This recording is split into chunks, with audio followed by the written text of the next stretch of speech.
territorio continental ecuatoriano, buscando la verdad y abogando por la unidad nacional en pro de la paz, la seguridad, el diálogo, la sensatez, la cordura, el trabajo, la producción, la productividad. Hoy, lastimosamente, de nuevo, alterado por actos vandálicos y terroristas, no se puede calificar de otra manera, cuando hay encapuchados que vemos en las carreteras y un argumento de la dirigencia indígena son infiltrados. ¿Por qué a esos infiltrados no se los identifica y se entrega a la fuerza pública para que no contamine desde ese pensamiento al movimiento indígena?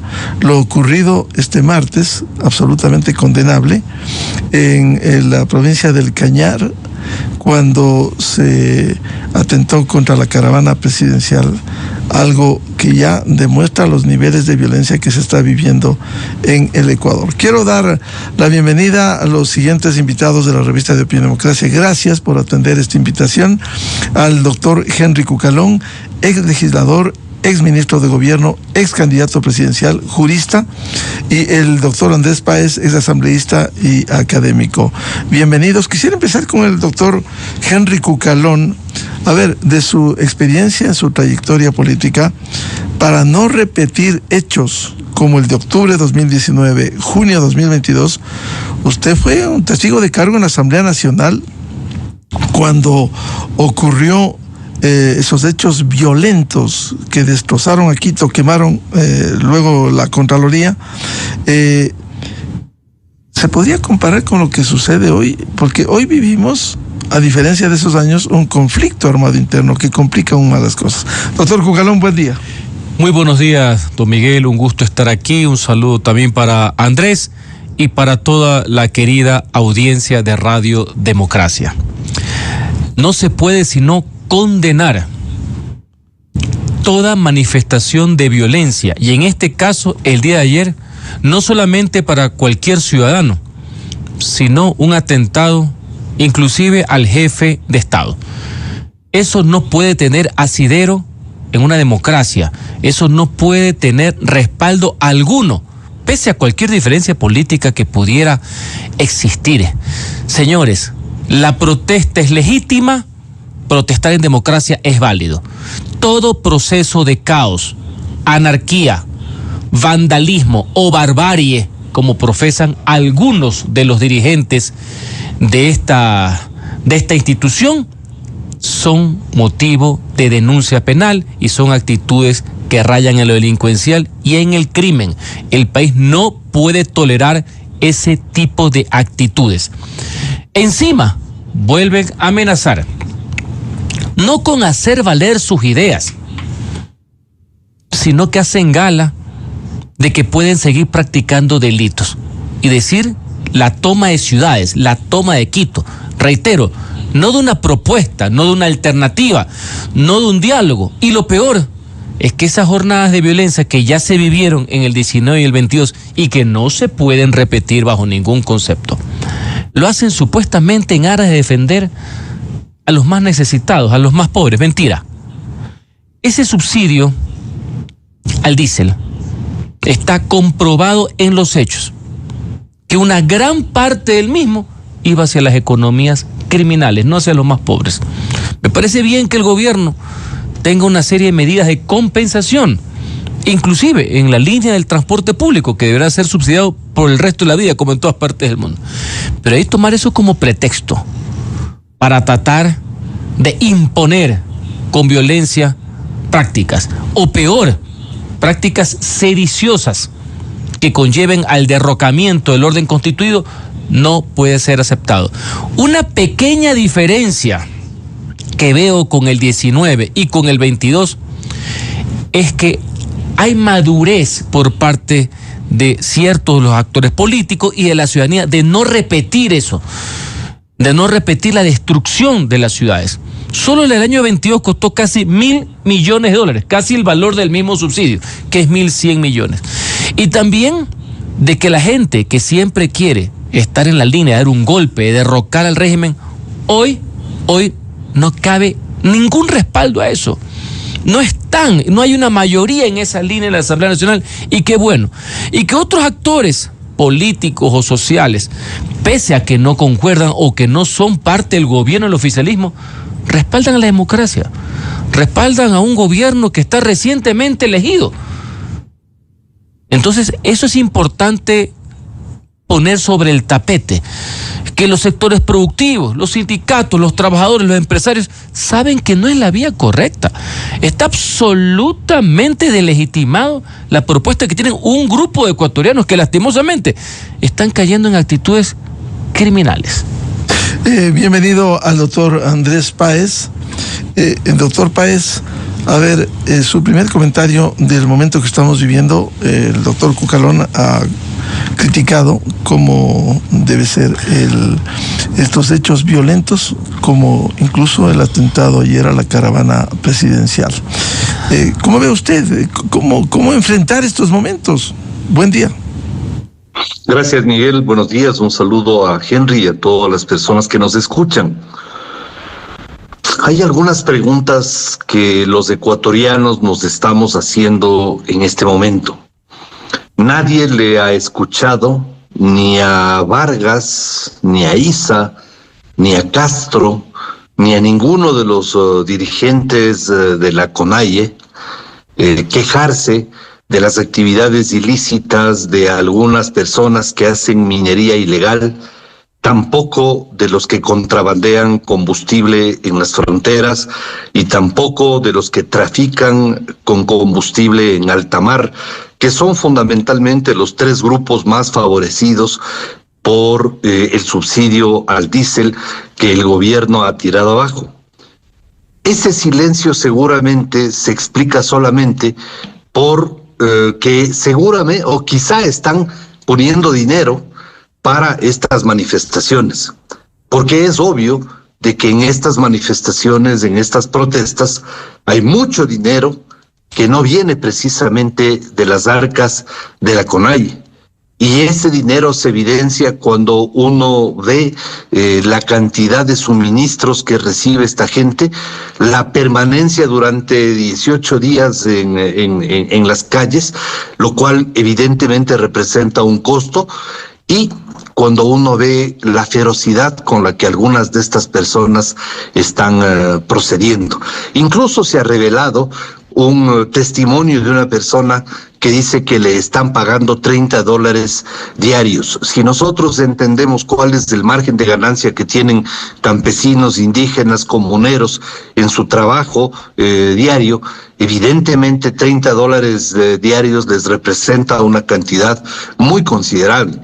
Y ahora, al parecer, hay algunas personas que se han visto seducidas por este pago y por esa razón se mantienen en estas protestas, no precisamente por convicciones propias, sino quizá por un interés económico. Y no estoy diciendo que todas sean efectivamente así. Pero el primer punto en el que yo quiero detenerme es precisamente este.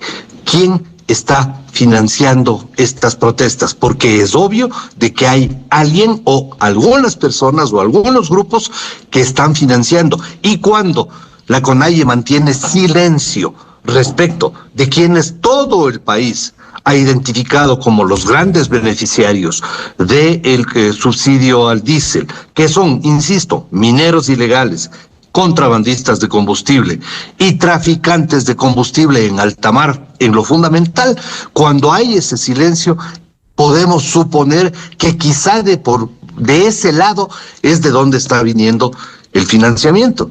Y por otro lado, hay que entender también que hay una relación entre el campesino, el comunero, el indígena y la tierra, que es algo que la gente que vivimos en las ciudades, no alcanzamos a entender en toda su magnitud. Para esas personas, la tierra recoge todo lo de su vida, el trabajo, la educación, la tradición, la costumbre, la familia, todo está en su tierra. Dejar su tierra, dejar sus animalitos, sus cultivos detrás, es algo realmente que le cuesta mucho a esa gente.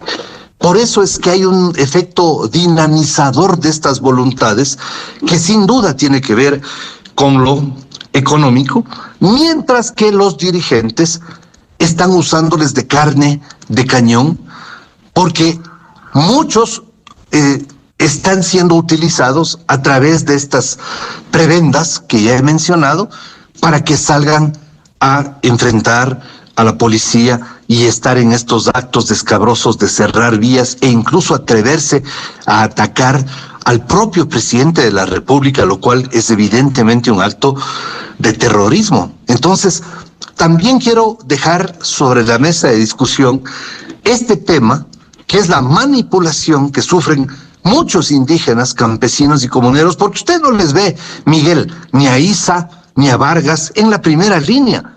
Está esta otra gente que está movida, por un lado, por estas prebendas económicas, y por otro lado, lo cual también es peligroso, dirigentes que están movidos por el mariateguismo, que es algo que también hay que entender, que es lo mismo que sucedió en el 2019 y en el 2022.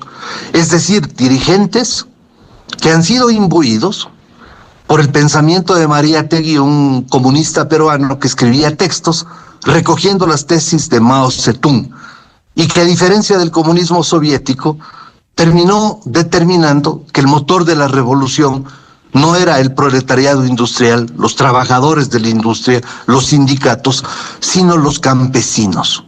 Y esas tesis han sido recogidas por Issa y por quienes le ayudan a pensar a Issa, que están insertos en varias instituciones del Estado, y Henry Cucalón sabe perfectamente de eso.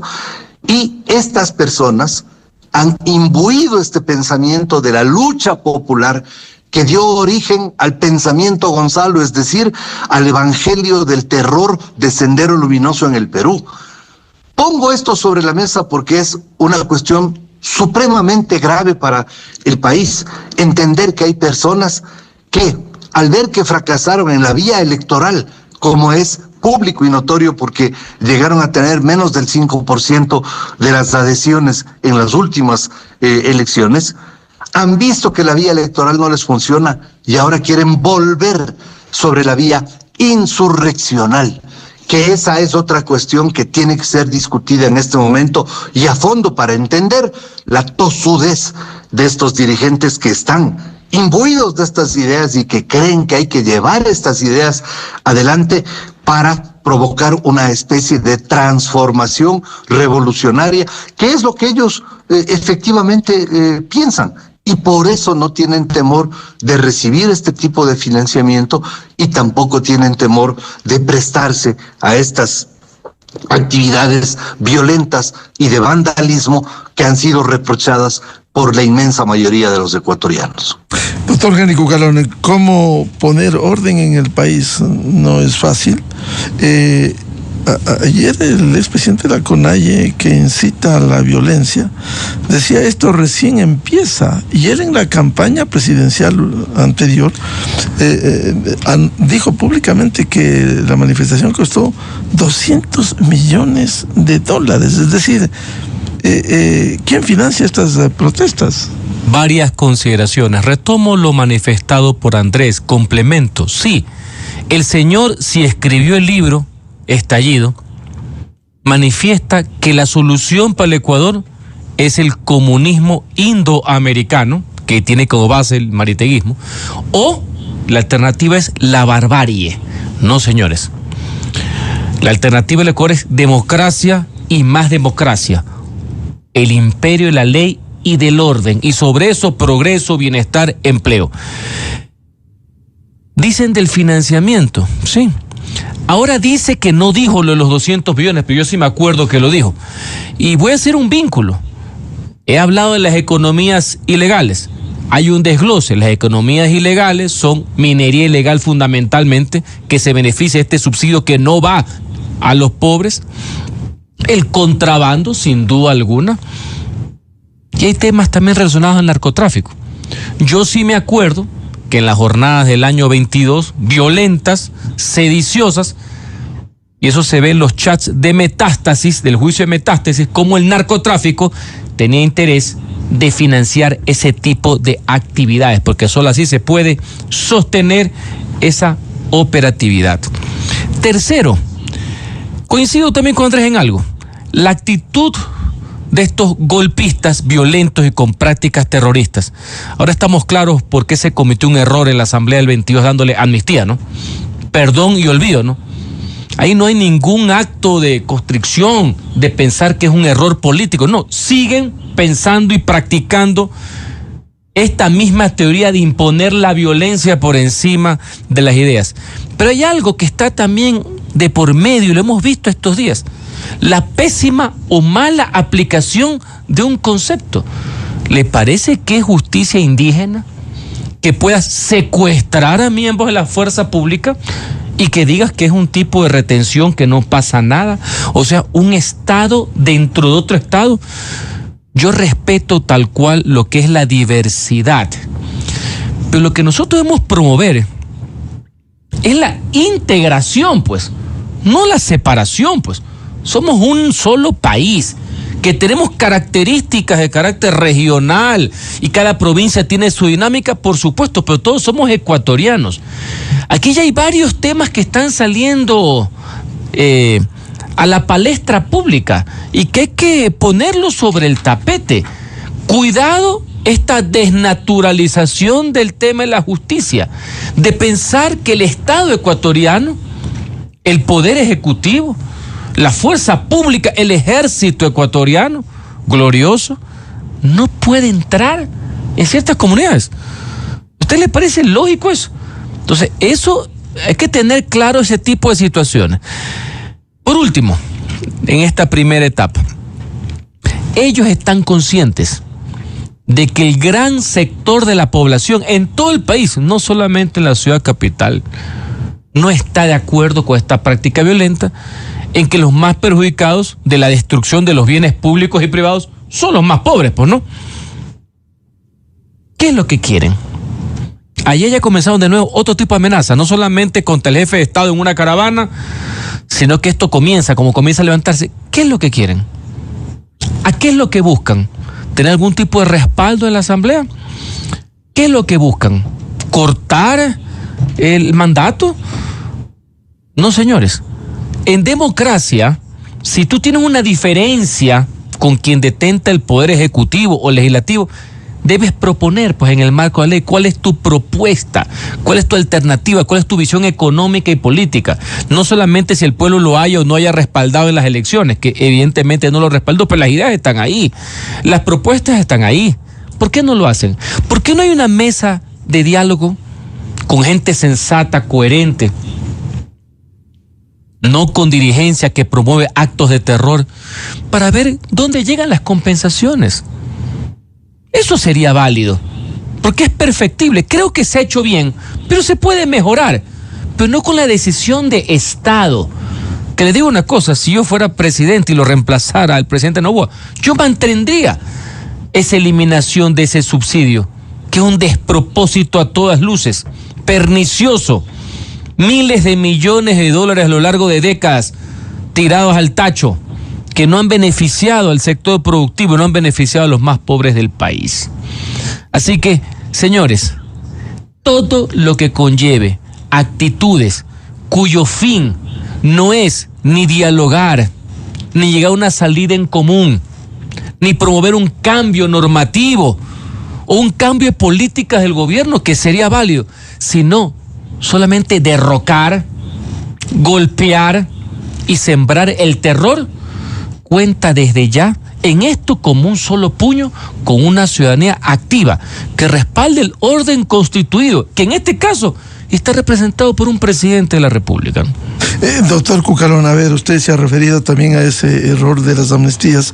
¿Cómo poner orden en el Ecuador? Decía, someterles a la ley, nada más, en un ordenamiento jurídico, someterles a la ley, pero que no exista esa dinámica de detenciones, luego libertad y finalmente amnistía. Es decir, ya hay un camino en donde dicen, finalmente nos dan amnistía. Es que estos que profesan la barbarie, profesan la violencia, porque el comunismo es violencia. Todo orden, el comunismo, el soviético, el indoamericano, todo es violencia. Deben tener claro, no tienen corona, pues. Si tú transgredes la ley, si cometes ilícitos, si practicas sabotaje, que es paralización de vías públicas, o tratar de impedir la prestación de los servicios públicos, como siguen haciendo, tratando de cortar el agua, el líquido vital en las ciudades, si tú violentamente amenazas, si tú secuestras a miembros de la fuerza pública, si tú quieres atentar contra la seguridad de cualquier ciudadano y del presidente de la República, que tú crees que tienes corona, entonces el Código Penal no te llega. O sea, tú sí eres un elegido. ¿Elegido por quién? Eso no está bien. Vivimos dentro de un ordenamiento jurídico. El principio básico es que todos somos iguales ante la ley.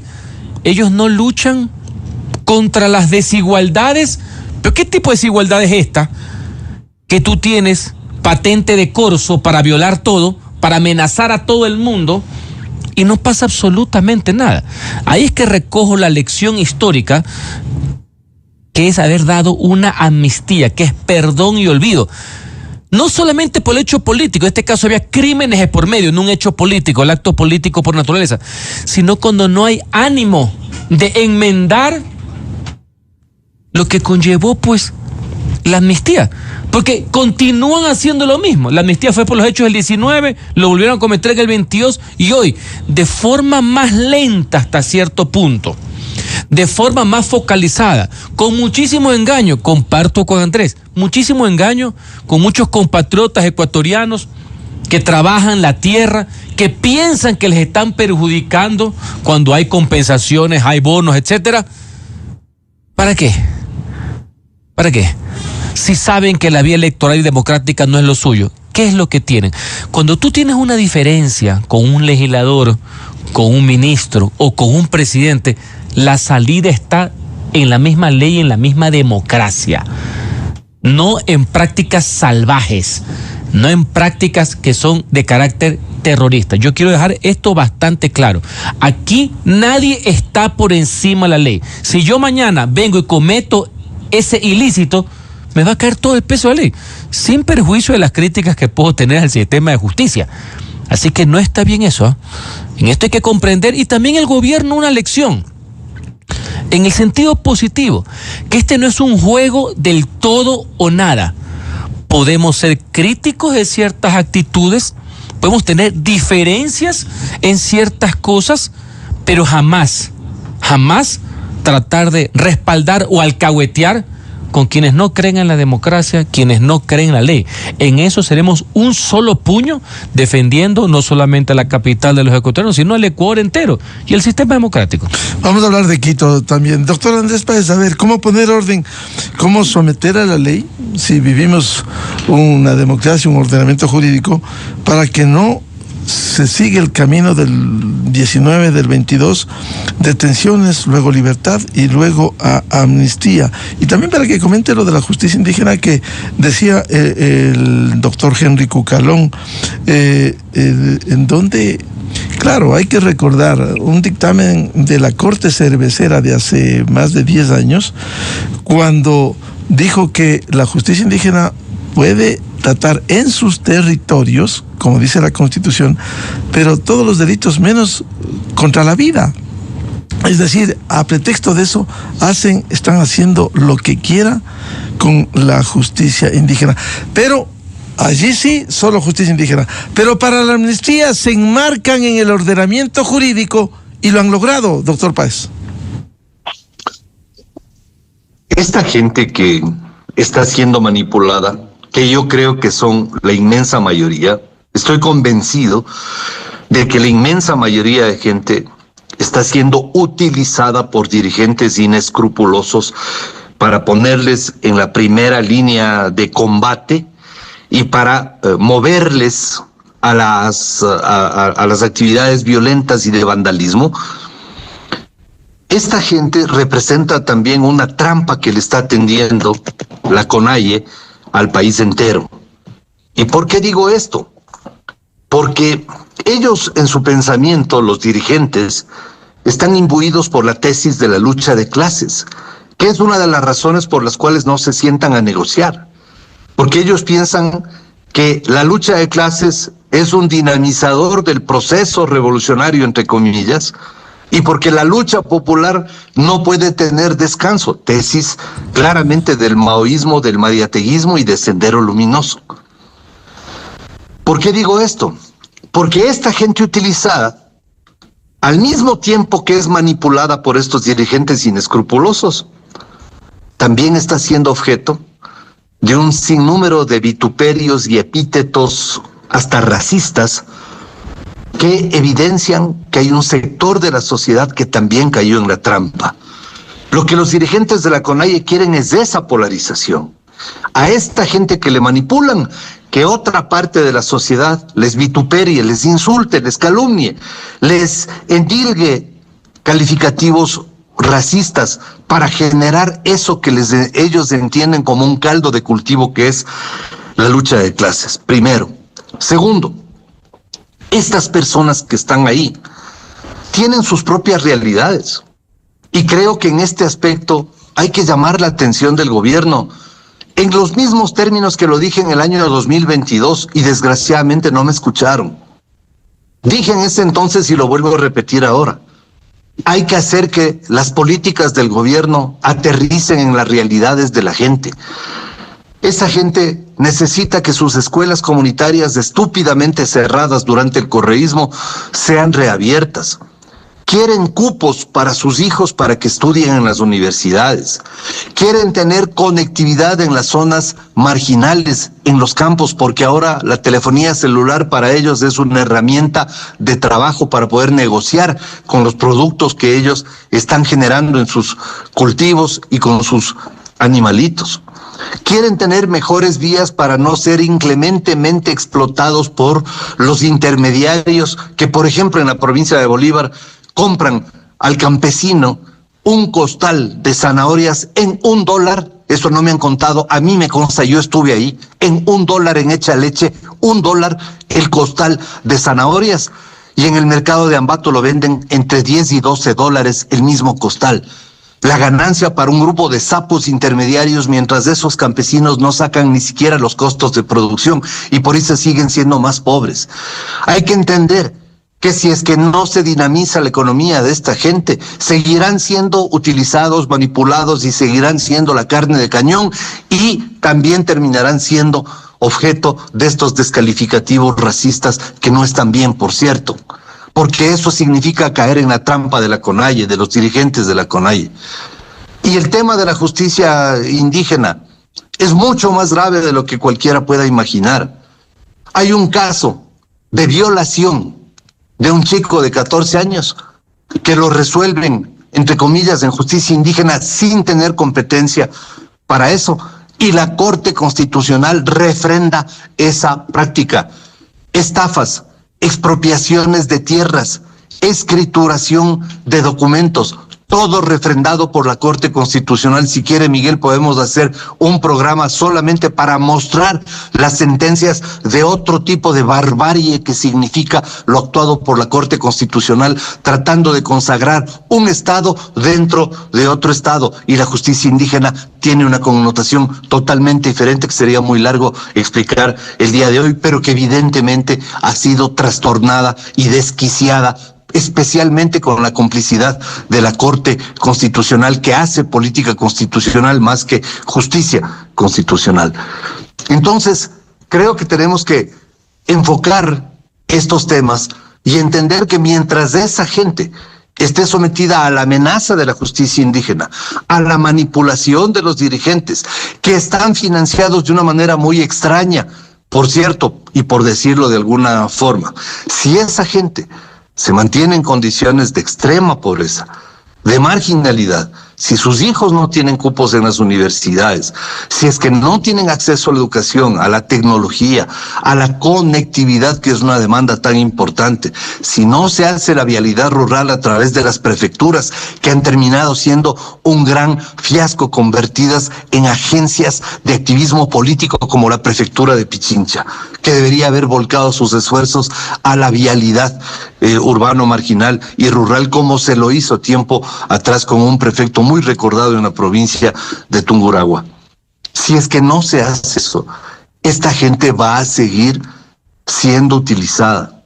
Y creo que hay que entender que en esa gente hay necesidades que deben ser atendidas y que deben ser consideradas seriamente para que aterrice el Estado en esas realidades cotidianas de las personas que cuando se sientan atendidas y que están mejorando sus condiciones de vida, no se van a prestar a este tipo de situaciones. Y una última cosa, Miguel, ¿por qué no se sientan a conversar? Porque para ellos este conflicto es un negocio, pues. Es un negocio en el que están nutriendo sus billeteras. Es un negocio, digo, estoy hablando de esos dirigentes, de esos malos dirigentes que además, permítame hacer una pregunta al aire, Miguel. ¿Quién de los que nos escucha tiene un carro de $80,000? Es difícil tener un carro de $80,000, porque realmente hay que tener algún tipo de solvencia para poder comprar un vehículo de ese monto. Pero Leonidas Diz anda en un vehículo de $80,000 y saluda a sus bases abriendo las ventanas de su lujoso vehículo. Y es ahí en donde yo recuerdo una frase que escuché de un campesino manabita: ¿de dónde el charco si no ha llovido? ¿Por qué no explican qué es lo que han hecho con decenas de millones de dólares que ha recibido la dirigencia de la CONAIE en cooperación internacional y en una enorme cantidad de asignaciones? Porque esa gente sigue en la misma situación mientras hay dirigentes que han mejorado ostensiblemente sus condiciones de vida. Vamos a hablar en medio de estos desafíos por la situación, también la consulta popular, pero antes le preguntaría al doctor Cucalón también. Doctor Andrés Páez, usted fue protagonista, estuvo en primera línea cuando se defendió a Quito. Ahora el señor Vargas dice vamos por la toma de Quito. ¿Qué? ¿Otra vez vamos a vivir eso? Bueno, Vargas ha amenazado con tomarse Quito.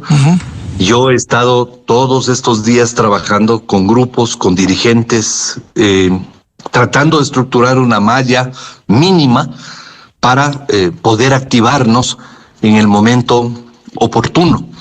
Tenga la certeza, Miguel, de que nosotros una vez más vamos a salir a defender Quito. En el año 2022, y esto le consta a Henry Cucalón, yo estuve en la primera línea encabezando la defensa de la capital, y ahora volveré a estar en las calles encabezando la defensa de la capital junto a otras personas que también tienen el mismo interés y el mismo propósito de defender a nuestra ciudad de cualquier ataque, porque no podemos permitir que se destruya a Quito como se lo hizo en el 2019 y en menor magnitud en el 2022, para convertirla en un hervidero en donde puedan saciar sus pasiones ideológicas maoístas quienes están realmente detrás de los dirigentes de la CONAIE, porque eso también hay que entender, Miguel.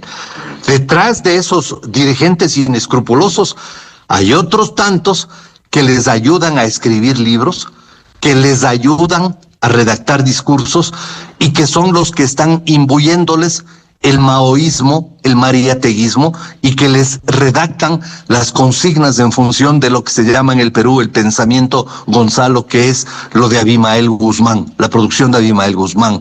Entonces, si es que se les ocurre nuevamente pretender atacar a la capital, que sepan bien que vamos a estar nuevamente en las calles defendiendo a nuestra ciudad con la hidalguía que la capital merece que lo hagamos. El doctor Henry Cucalón decía, no solo Quito, por cierto, es un emblema, sino defender al país, pero en el caso de Quito, ¿qué hacer para que no se repitan esos hechos violentos con la capital? El presidente de la CONAIE amenazó con tomarse Quito. Y no va a tener eco. Y no puede tener eco alguno.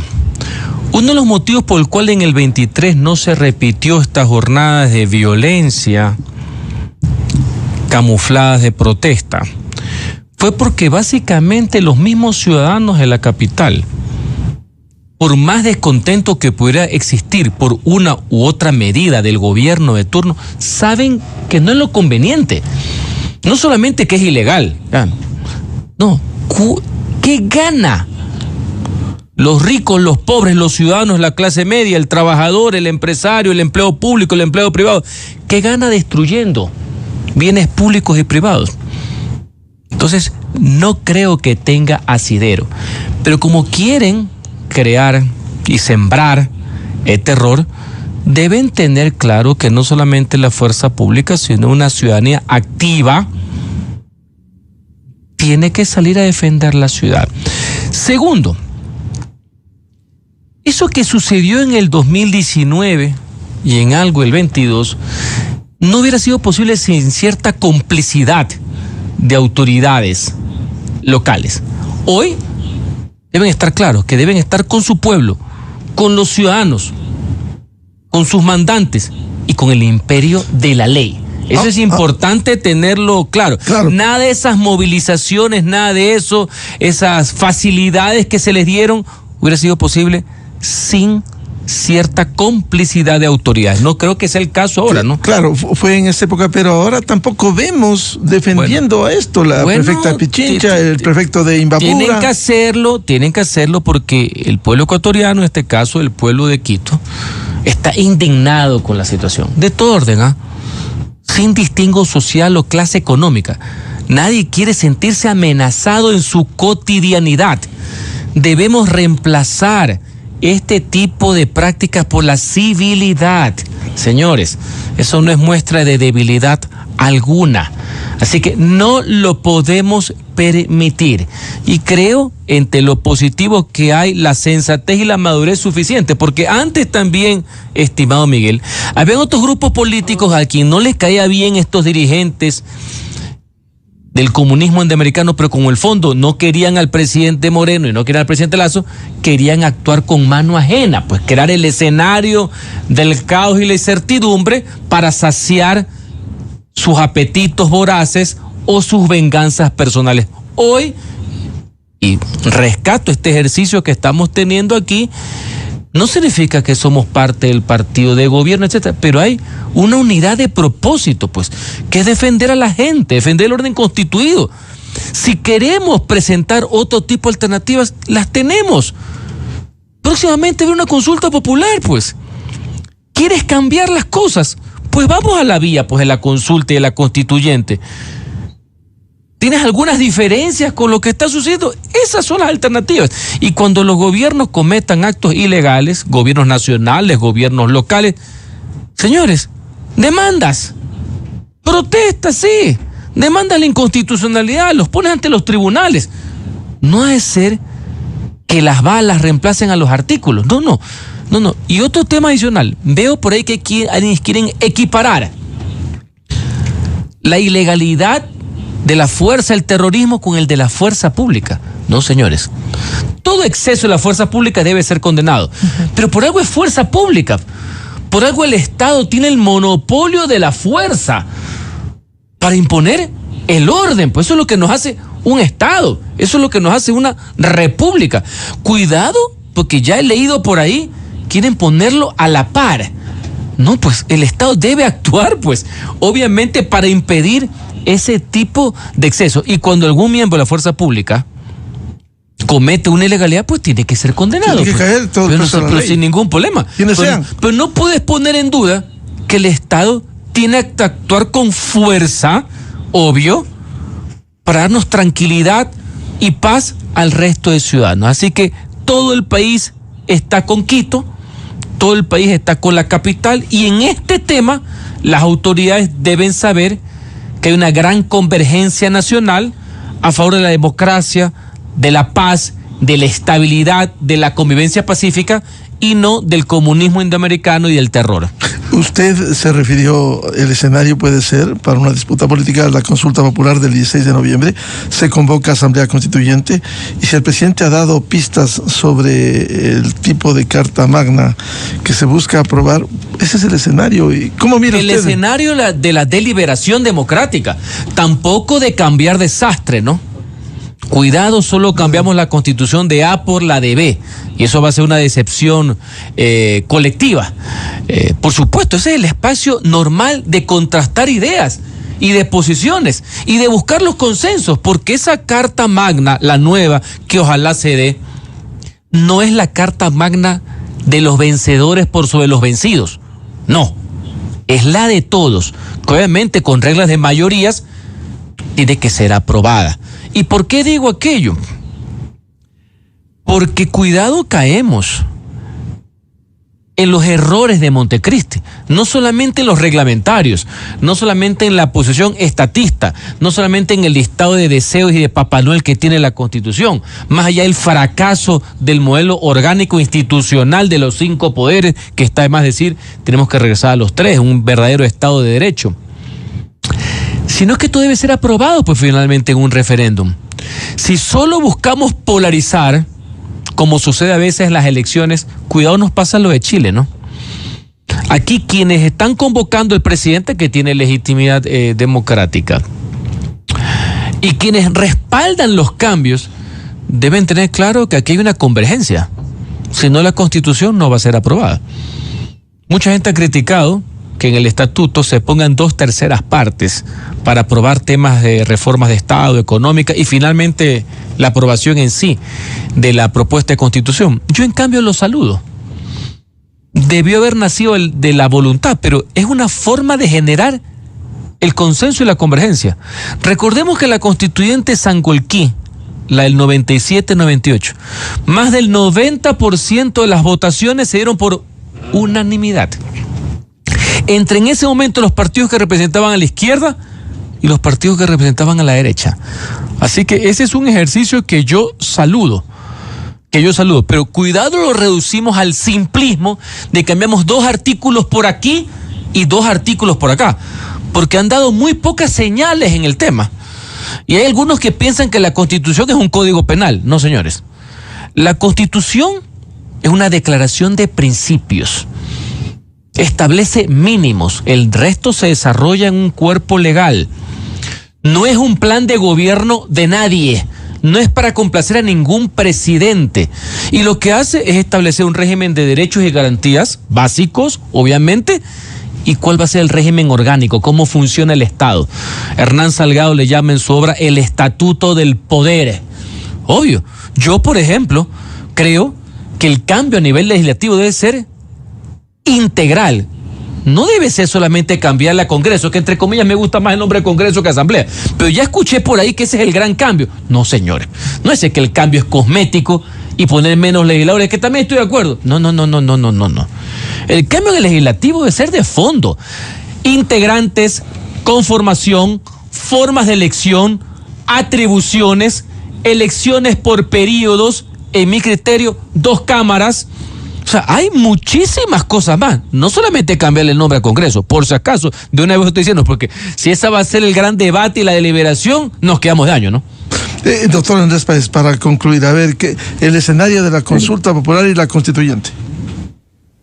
Primero, discrepo con Henry en el tema de las autoridades. Es importante, y yo denuncio ante el país entero, que aquí hay autoridades que están comprometidas con el paro. Anabel Hermosa, alcaldesa de Otavalo, el prefecto de Imbabura, están clara y abiertamente comprometidos con el paro. Están permitiendo que la provincia de Imbabura pierda millones de dólares, porque es una provincia que vive de la producción y del turismo. Están destruyendo a la provincia de Imbabura, y yo lo denuncio, y responsabilizo también de las acciones brutales que se han dado en el paro de las propias autoridades que he mencionado. Distinta ha sido la postura del alcalde Ibarra buscando de alguna forma que se solucione este asunto, pero el prefecto de Imbabura y la alcaldesa de Otavalo han sido promotores directos del paro y están comprometidos con el paro. Y lo mismo sucede aquí en Pichincha. El hecho de que Pavón esté calladita porque ya le tocó saborear la cárcel no significa que no esté con el paro. Tampoco los anuncios manipulados del alcalde de Quito. Ellos están convencidamente por el paro porque su tesis es la de seguir el evangelio de odio de su líder prófugo en Bélgica. Y eso quiero que sepa la ciudadanía. Mientras la presidenta del partido Revolución Ciudadana, hace anuncios de que les van a entregar todo tipo de apoyos, vituallas, suministros y además abogados para que se defiendan, con timidez el alcalde de Quito dice que sí, que va a tener por ahí unas personas viendo si es que vienen los indígenas, cuando ya Quito debió tener un centro de mando instalado. Quito tiene 7 accesos vulnerables y eso debió haber tenido el municipio desde mucho tiempo atrás. Así que yo no me creo esos cantos de sirena del alcalde de Quito, ni de la prefecta de Pichincha, que además ha mantenido total silencio porque ella es responsable de algunos de esos accesos a la capital. Y aquí Quito está desguarnecida porque no tiene autoridades comprometidas con su ciudad, tiene autoridades comprometidas con el evangelio de odio de el jefe que ellos tienen prófugo en Bélgica y que, por cierto, se está frotando las manos mientras el país se desangra. A él y a sus subordinados no les interesa cuánta plata se pierda. No ha dicho nada la prefecta de los intentos de ingresar a fincas y a florícolas, hecho que también denuncio, que después se quiere adornar por algunos dirigentes diciendo no es verdad. Es verdad. Han tratado de ingresar a las florícolas, han actuado con fuerza y de eso no hemos oído ningún pronunciamiento de las autoridades, ni de la prefecta de Pichincha ni del alcalde de Quito. Ecuatorianos y quiteños, tengan claridad. Aquí las autoridades no están con la gente. Esas autoridades están disimuladamente con el paro, pero tras bastidores están actuando a favor de los violentos y de los vándalos, porque su silencio también contribuye para que sigan y persistan estos falsos dirigentes en tratar de humillar y de nuevamente atacar a la capital de los ecuatorianos. Por lo tanto, eso sí es un tema que yo lo quiero dejar. Y también a los imbabureños, a hermanos y coterráneos nuestros, Miguel, de Imbabura, decirles que claramente observen ¿cuál ha sido la postura del prefecto de Imbabura? Richard Calderón. ¿Cuál ha sido la postura? Richard Calderón. ¿Y cuál ha sido la postura de Anabel Hermosa, la alcaldesa de Otavalo? Para que entiendan los imbabureños lo que ha significado esa complicidad con los violentos y con los vándalos que han provocado enormes pérdidas a una provincia tan próspera, tan emblemática de nuestro país. Entonces, que no se diga que las autoridades ahora ya han adquirido algún grado de conciencia, eso no es verdad.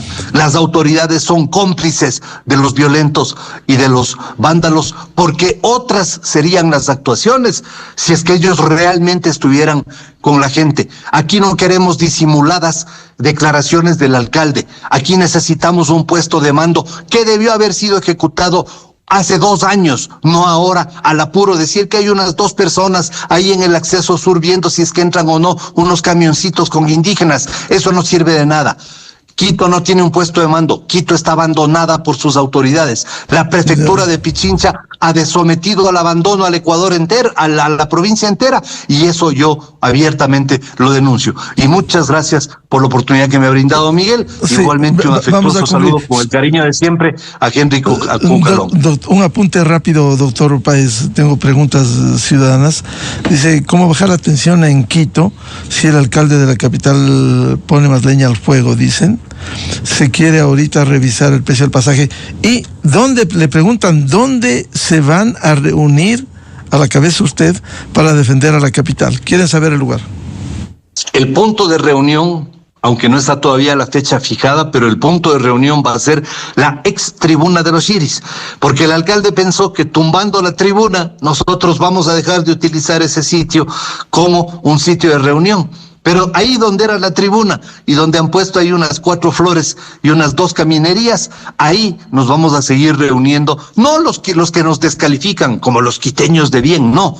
La gente que ama a Quito, la gente que quiere defender a la capital y los que estamos dispuestos a defender. Y le advierto al alcalde de que este hecho no pasará desapercibido para la ciudadanía, porque no hay derecho de que nuevamente nuestra capital quede a merced de gente inescrupulosa, violenta, que quiere destruir la ciudad a título de protesta social, confundiendo lo que bien decía Henry Cucalón, confundiendo protesta y reivindicaciones sociales con vandalismo y con violencia. Eso no se puede permitir. Y aquí estamos la gente de Quito para salir a defender a nuestra ciudad. Gracias por participar, el doctor Andrés Páez, ex asambleísta. Usted seguirá viniendo a Quito, ¿no? Siempre. Sí. Aquí estoy, usted me ve continuamente, todas las semanas vengo. Ya. Así que aquí estaremos. A defender a Quito y al país. Por supuesto. La democracia por sobre todo. Defender nuestra capital de gente que quiere imponer la violencia por sobre las ideas. Eso es inadmisible para mí. Bien, muchas gracias. Gracias. Doctor Cucalón, su presencia aquí en la revista de Opinión Democracia, igual el doctor Andrés Páez. 8-7 minutos, vamos a una pausa y ya volvemos. Diálogo previsto con la presidenta de la Comisión de Régimen Económico de la Asamblea, asambleísta Natalie Fari Mirango, y la aprobación de las reformas a la Ley de Contratación Pública este martes con 80 votos. Desde 1984 con Gonzalo Rosero. La revista de Opinión Democracia. Siempre líder.